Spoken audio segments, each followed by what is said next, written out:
Well, shit, Tom mumbled to himself, as he lay there staring at the wooden ceiling, Jackie snoring at his side. I guess the dreams are sticking around a bit longer then. Ugh, god damn it. It had been one hell of a dream, so vivid and lifelike, and he could remember it perfectly. Even so, he did grab his little notebook from the nightstand and started jotting down some details, just in case they came in useful. They would help him remember. It was like some episodic series, The Fucked Up Life of an Inquisitor. Joy of joys, he muttered to himself, as he tried to recall, which was not tricky in the slightest, unlike dreams he had before Jelena went spelunking in his brain. The courtyard, the dragons, faces, names, he remembered it all. So it all got documented in a notebook that he would most certainly not be sharing with Pauline, or even discussing with anyone. Even telling Jackie ran the risk of that damn spy Pauline overhearing. It had been bad enough when it was just Kakashi listening in to sate S's appetite for knowing how and what everyone was doing. Fine. Time to get going, he complained to himself as he finished his write-up. Gently, he removed the blanket, trying not to wake Jackie just yet, and sat up on the bed doing a slight stretch. She grumped a little, but other than that didn't seem bothered. That would likely change once she started getting cold under there. He rubbed his eyes and yawned, feeling a shiver run down his spine as he got up, grabbing the chamber pot to relieve himself. Running water, you will be a godsend, he mumbled, before setting it down and putting the lid on it. He would take it down once they went for their little morning exercise routine, if they even would today. He walked to the window and opened the wooden shutter a little, letting the cold wind buffet his face, together with a smattering of rain droplets splashing off the windowsills. Still raining. Still windy. Not as bad, though. I'm guessing they'll be fine at least. But I ain't getting Jackie out of that without a really nice carrot on a stick. Oh well, Tom mumbled to himself, as he felt his sleepy self slowly get brought kicking and screaming into proper wakefulness by the cold water. Right, so Sidrap. Saf, Fengi and a drill are out in the rain. Not much to do there. Inquisition working away down below. We've got a whole stack to go through, and they'll probably be getting another vault open any day now. Even if it does take longer when you don't feel like blowing the hinges off. We have a swamp building site and no pumps to clear it, so all the nails and brackets we have made are useless for now. Winter is coming, but we're at least ready for that. Or we will be once we get our shopping list back. Shotgun's nearly rolled out, but we're stuck making stuff for a warehouse so we can scramble to put it together, if the water clears. Rifles are next. I need to finish drawing those up. We'll make them through winter. Then that's that for weapons. For now. Well, perhaps some better grenades, but that can wait. Then they can't reasonably ask for anything more. Christmas needs to be celebrated too. Stuff will need to be made for that, but that comes later. Dakota wants to take us training, but then the storm happened. Maybe we are just going to need tomorrow off as well. That would be a shame now, wouldn't it? I also kind of want to go fishing.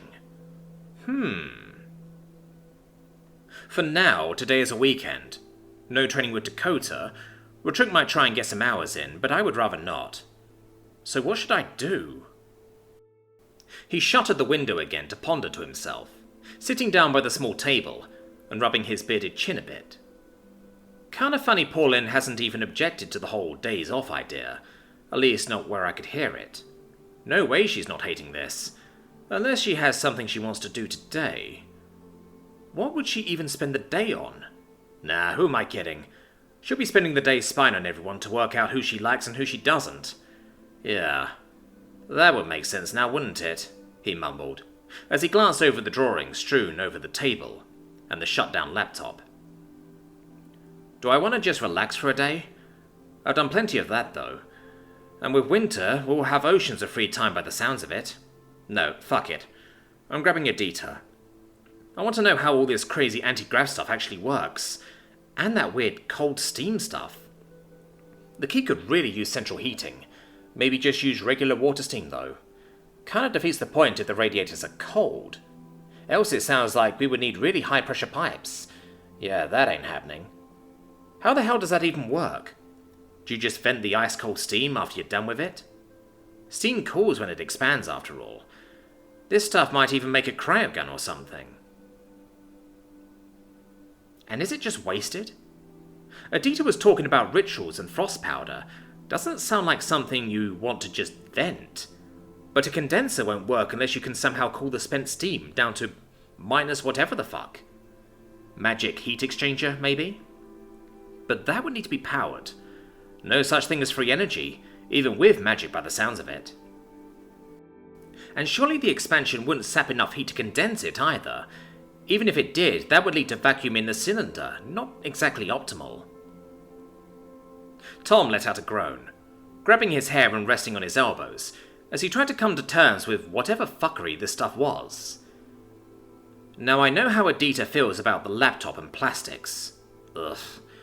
Right, no. No use theory crafting, just ask the damn woman. So for now, keep central heating using old-fashioned steam. So have the heat come from the forge, and have some kind of engine work as the pump too? But we're mostly out of space down there. Can't really just put in a steam engine and boiler. Well, maybe a little one. Enough to drive the lathe and mill perhaps? Use the waste heat to heat the keep somewhat? They would love that. Or maybe convert a storage room a level further down into the boiler room. We just need to work out how to connect up the chimneys somehow. I need pipe to do that though. Both hot gas and water pipes. High and low pressure. That means either cast iron or we need to start rolling plate. The factory would need a plate roller, but ain't no way we're fitting one in here. Cast it is, I guess. Iron is the cheapest metal they have, after all. Well, second to lead, I guess. High temp and lead pipes is not something I'm messing with, though.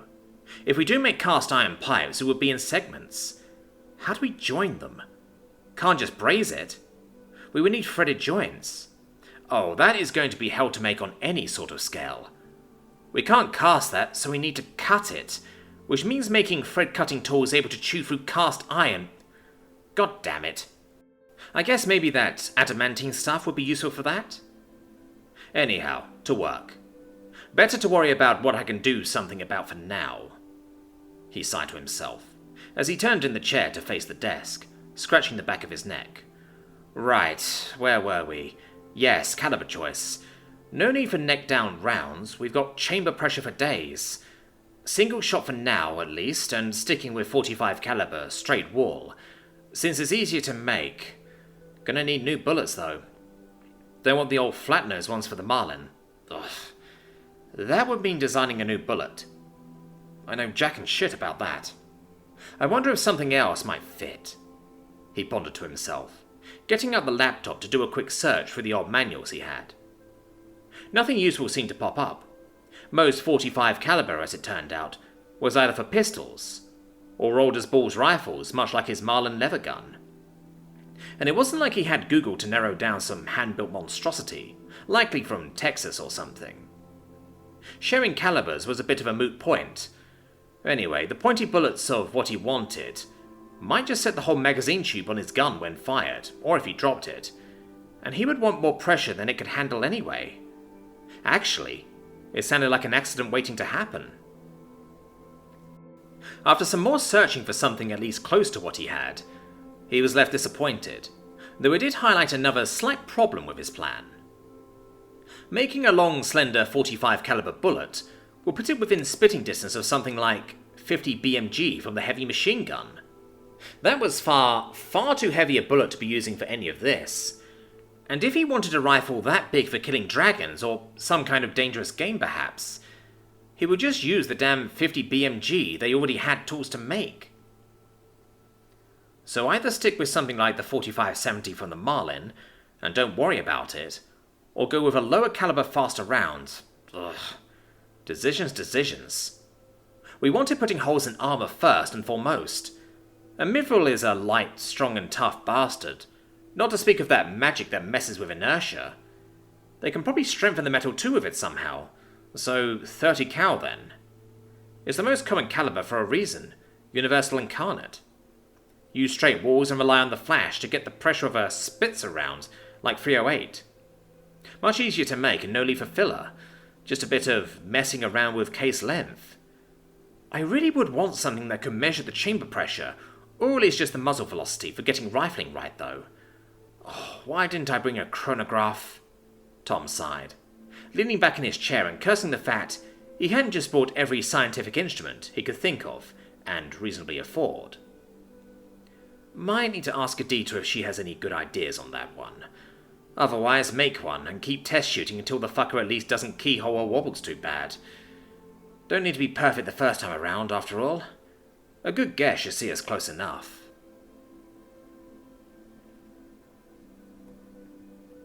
The weather hadn't suddenly turned into a sunny summer's day, but it had gotten a bit better, as the sun climbed lazily behind the cloud cover. The rain was still falling, though it was no longer the torrential downpour of yesterday evening, and the wind had indeed died down considerably. It was still bitingly uncomfortable, but if they kept moving, they could just about keep their fingers from freezing off in this sort of weather. Trusting that the weather would carry on the trend they had delayed setting off on the scouting flights, to instead see about what they could do to fix the broken bits of harness and scatter logs laying about the place. Adrill had been able to get the logs all gathered up in one place once more, walking with wings outstretched the whole time to give Fengi and Seth cover from the rain, as they worked with the chains, straps and ropes. The wind still buffeted the dragon from time to time, knocking her off balance. One time she even fell over completely, which of course led to no end of complaining, but neither Saf nor Fengi felt like getting any more wet than necessary before having to go fly in the autumn rain. The logs were all soaked, so Celestine's hard work had been for nothing on this whole load. They aren't going to be happy back home, are they? Fengi questioned, kicking a wet log a little. I'm the one who's pissed. Fucking Raouf and his damn weather magic. What's the point if you can't trust it? I don't know. Let's just get this home. Today was supposed to be a day off after all. Oh, I am taking tomorrow off too if we make it home today, and the day after that. I don't give a damn thing what they think. They can send Jarrex or bribe Glera when she gets back, if they're in such a hurry. Fengi looked about to say something before Saf brought up Jarrex and Glera. Yeah, hear that, Adrill? A few days off. It's not like we can work on the warehouse anyway with all this water. I'm sure it's looking like a lake right about now. Thank the gods above. Wouldn't want to do it all over.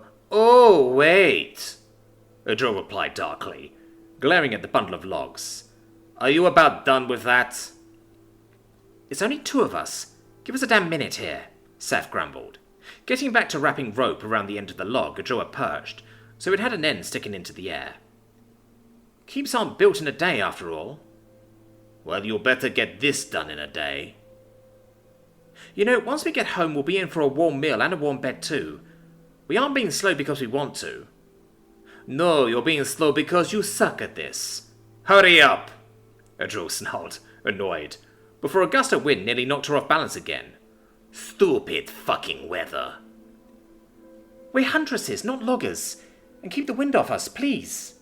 Fengi pleaded to Adrill, groaning as she leaned into the wind before a massive wing came down to touch the ground between them and the wind.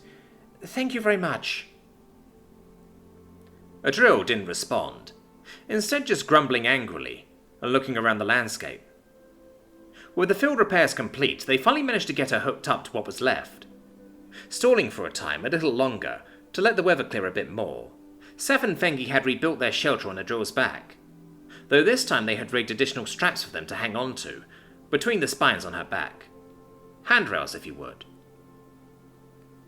Finally out of excuses, the two dragonettes had taken to the skies together to scout out the path home, looking for any landmarks they could find. They had flown these areas for years, over a decade in Saf's case, so they know plenty of interesting spots. Isn't that Horn Lake over there? Saf shouted out over the wind, pointing at a shimmering bit of water inlaid between the rolling hills and surrounded by a few trees. If one looked at it from above, it did look a bit like a horn.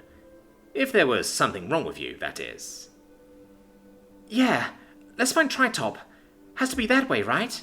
Fengi replied, pointing along the valley of the hills the lake was nestled in. Saf nodded in agreement, and the two set about following the valley until it led into 3 soft hilltops, each one a bit bigger than the last. "There it is," Saf shouted out, seeing it first as she was in the lead, breaking the wind for Fengi. "Great! We're going that way then," Fengi replied, pointing left towards where the keep would have to be. Saf replied with a thumbs up held high, so Fengi could see before the two of them banked into a turn, heading back towards the drill. They would luckily be flying with the wind heading back, which also meant less water pummeling them as they went along. Flying helped with keeping warm, but Saf could already feel her wings going numb. Lancaster had once gone on in great detail about how blood was cut from the wing membranes when you were cold to help keep warm and how that was perfectly natural. That didn't make it any comfier though. Visibility still wasn't great, but at least they were used to seeing the terrain from up here, as opposed to on the ground. "Let's get back down in a hurry," Saf shouted out, as they made good speed through the rain. "Yeah, I feel like my digits are freezing off," Fengi echoed. Clearly the smaller woman was suffering even more than Saf was right now. They hadn't gone far, so finding a drill shouldn't be that hard. Fengi had told her to sit down before they left, so she didn't just wander off on them too, just in case. It was a brief search as they came back down to an impatient-looking dragon, who was more than ready to get a move on. Saf even caught an actual sigh of relief when Fengi answered in the affirmative, to whether or not they had worked out which way they were going. And so they set off, with what they had been able to save in tow. A lot of the smaller branches, sticks and twigs were left behind, not worth the effort, and the tarts were just rolled up and laid on top with the rest of it, rather than spread out to cover the logs. It was too late for them anyway. The small skid at the front had also been destroyed in the slide, meaning they were carving thick grooves in the ground behind them, almost like when Jarrex was ploughing. And it showed. A drill was straining far more against her patched-up harness, just to move the logs along on level ground. Sapphire didn't feel any inclination towards trying to fix the problem, though. The trip had been miserable, but not as bad as yesterday. The furs were at least mostly dry when they set out, a drill having kept them under wing, as the two girls scouted the way ahead. Several more times Saf and Fengi had to go up to make sure they were on the right track, and they soon started taking turns doing it. The result was a little zigzaggy, and they had been far off track yesterday. If they had pushed on, they would have hit the edge long before they hit the keep. Today, though, they were making good progress, and Adril seemed to have learned her lesson, even if she refused to admit it, taking the time to go around rather than over anything that looked too steep. The dragon was also showing signs of the strain, taking a break every now and again, legs quivering slightly before she forced them to stop. Stubborn to a fault, Sass sighed to herself, as she felt Adril tremble for but a moment, for once feeling a touch sorry for the dragon. The feeling soon vanished as the next string of complaining began, about how stupid this idea had been, how incredibly useless whoever had planned it all was, how she was going to bury Raoul somewhere no one would ever find him, and how everyone including the gods were to blame for how miserable this all was. Saf did have to concur about the planning part. This had all been a stupid idea to try and get things done sooner. For the future she would only support flying the logs back. Damn it if they would need to do many times more flights and wait until Adril's wings could be trusted. If nothing else, they could just set Jarrex to it too. He could carry a few of these logs lashed to his side, surely. Adril certainly could, once she was flight-worthy again. You live and you learn, I guess. What a shitty way to learn, though. Back at the keep, Tom had spent the morning working on ideas for the rifle, now that he at least had some idea what it was supposed to be firing. The design was nothing fancy at all, quite the opposite in fact. About as bargain basement simple as one could make a rifle, really. A barrel, a bolt, a simple trigger, some sights and a stock. The problem would be the ammunition, but that was a bridge he would cross when it came to it. He had mostly agreed with himself by now that the rifle ammo should be in .30 caliber, with a straight-walled cartridge though. Then he would just have to see if his boom powder mix could make it go fast enough. If not, a longer case was always an option. With a fast round, and perhaps even with a steel core, it should be capable of dealing with even magically enhanced mithril plate armor from his experience. Though that should of course be tested at some point. The action might be worth thinking about too. Who was to say a bolt action was the smartest option? He knew that older breech loaders had often been block drop, rolling block, or even trapdoor.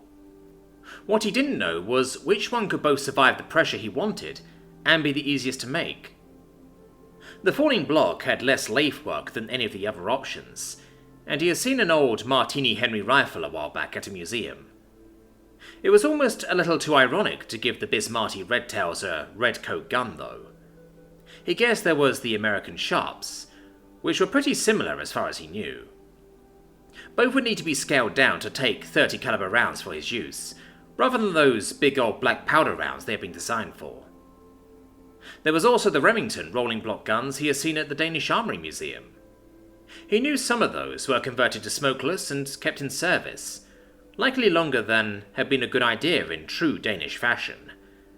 But if it could handle smokeless, it would probably survive what he had planned. His work was interrupted by a grump over from the bed, as Jackie turned over to grab it where he used to lay. "Someone's gotten cold, I see," he snickered, getting up and bringing the chair along as he sat down next to the bed. "Morning, sleepyhead." There was no meaningful response, Jackie instead just rolling back to where she had come from, laying on her side facing him on his little chair. She had also developed a very annoyed look, almost snarling in fact. Oh, someone isn't happy the hot rock is gone. Tom gave her a poke on the shoulder to see what that would do. She rocked back and forth a little, but aside from that, there wasn't much reaction. "Come now, give me a bit more than that," he chuckled, as he tried again to the same effect. But his pleas were met with nothing save for Jackie pulling the blanket up a bit further and tighter, before deciding to lick her chops in her sleep. Tom took his chance and grabbed the tip of her tongue and gave it a bit of a yank before letting go like a pull-start lawnmower. That did the trick, as her eyes shot open and her head snapped up, looking around in confusion. "Wah!" "Brum, brum, brum, brum," Tom let out, in his best Briggs and Stratton impression, doing his best to remain serious. Jackie's head turned to him slowly, eyes narrow with suspicion, as Tom did his best to look perfectly innocent, still trying to sound like an idling lawnmower. "Did you just do something funny?" No, I'm unable. Engineers don't know what a joke is, you see." Her eyes narrowed even further, till they were but slits and they settled into a staring contest. "Right, come here," she finally broke out, Tom scrambling to his feet. "Brum," he shouted out, sending the chair flying in his exuberance to get off the line and away from Jackie, who was still struggling with the blanket. Tom did consider going for the door, but since Jackie wasn't really wearing much, he decided the door should probably remain closed, leaving just the far side of the rather small room. In a few bounding steps, he made it to the far wall, and turned back to face his fate. Jackie had managed to stand up on the bed, throwing the troublesome blanket off. "I can taste your salty ass. Should I take the fingers, or perhaps just retaliate?" she questioned, as she walked to the edge of the bed before hopping down, landing on the floor with grace, double-jointed legs absorbing the hit like a Rolls-Royce suspension. "I plead innocence. You are anything but innocent," she growled, baring her teeth as she stalked forward. There wasn't really much space on either side of her to get past, and Jackie wasn't exactly slow on her feet, but she had just gotten up. Tom took his chance and tried to dart left before juking right, trying his level best to see if he could get around her. Jackie fell for it, lunging left with her arms outstretched before planting a foot in front of her, trying to walk back around. "Ha! Got you!" Tom got out, just as his right foot snagged on Jackie's outstretched tail. He promptly stumbled to the floor like a drunk idiot, and by the time he was back up onto his knees, Jackie's arms were wrapped around his waist and he was hauled into the air, kicking and writhing as she licked him in the ear. "I taste you. I know who is to blame now."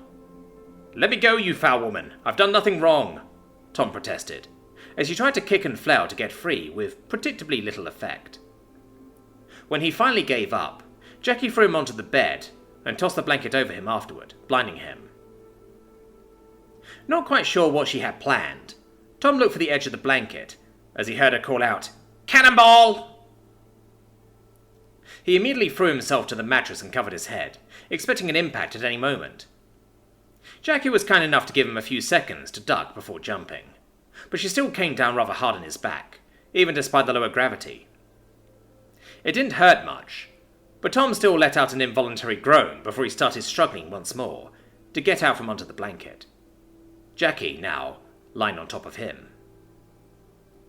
He couldn't see anything, so it was more of a token effort that soon had him pinned down under Jackie, who had decided wrestling practice was in order. Though he did manage to stick his head out from under the cloth bedsheet, though more by accident than any skill on his part. "Oi, fat ass, get off," Tom laughed out as Jackie froze. Tom continued to struggle, for a while longer, sniggering all the while. "What? Do you give up? I'm not out yet." Then he noticed the open door, a staring Adita standing there looking more like the dragonette embodiment of a question mark than the horrified, or perhaps abashed expression Tom would have expected from anyone else walking in on this. "Is this some sort of training against attack by assassins? I can assure you the Inquisition has no wish to see you killed in the night," the artificer tried, with what Tom guessed was the only reasonable explanation the woman could come up with. Tom just stared, Jackie throwing a quick glance down at herself before looking back to Adita with a strange smile. "In future, we tend to knock first." "Oh, I know. I thought something was wrong. Everything is perfectly fine then? I do not need to fetch the others?" No. Jackie quickly scrambled off of Tom, waving her hands in front of her. "Everything is just dandy." "Oh, okay. Do we have to do anything today?" Adita then questioned, looking to Tom, who was lying on his chest and trying to look up at her, with just his head sticking out from under the sheets. "Only what we want to. I might have some questions for you, but I'm sure I'll catch you in the forge or some such later. For now, I guess, go have some fun?" "I see," she replied cautiously, like she wasn't ready for that consideration. I will think of something. I know several games. Perhaps Ray and the children will find them entertaining." "That sounds like a brilliant idea," Tom replied. Quite pleased her idea of fun didn't seem to be making something go boom, like Tink or Twitch. "Thank you. I will see you later. You may come to me at any time," the now rather excited-looking artificer replied before turning to leave, thankfully closing the door behind her. "You know, you really should have locked that," Tom said, after staring at the door for a little, honestly finding it all rather funny. "I did," Jackie replied, staring at the door. "Ah, right. Where were we?" "Here!" And Tom promptly had his face smashed with a pillow.